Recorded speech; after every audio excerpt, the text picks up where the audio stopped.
Hey there, friends, and welcome back to another 3-Minute Thoughts. Some conversations don't sound explosive on the surface, but they carry weight that lingers long after they're over. Welcome to 3-Minute Thoughts. Let's take a few minutes and step into Mark chapter 12. One chapter, one thread through Scripture, and a series of questions that slowly reveal what really matters. Jesus opens with a parable. A landowner plants a vineyard, leases it to tenants, and goes away.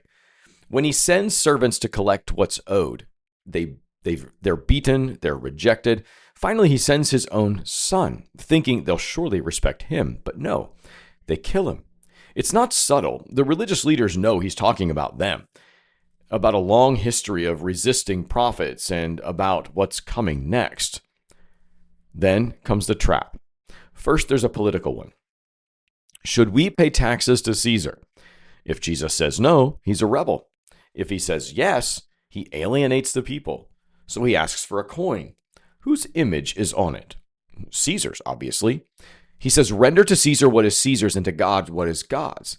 You see, this is no longer about taxes. This is about allegiance.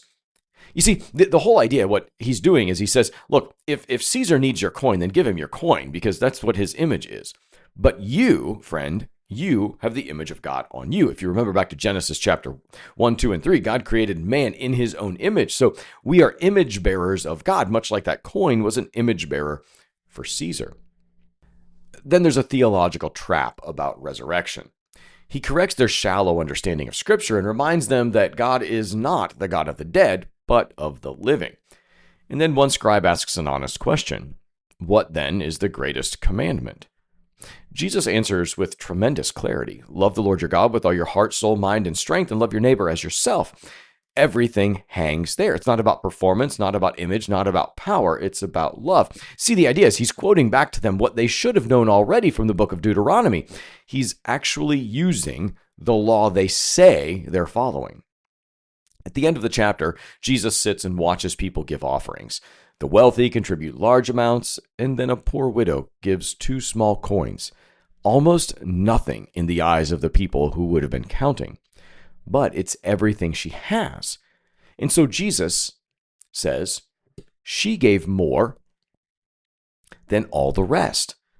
Matthew 12 quietly pulls back the curtain on the expectations of faith, pulls back the curtain on what's really happening, and it asks some questions. Are we building our lives on status and appearance?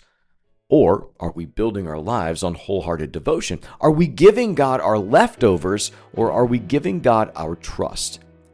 Hey friends, thanks for slowing down and thinking deeply for a few minutes this morning. Be well.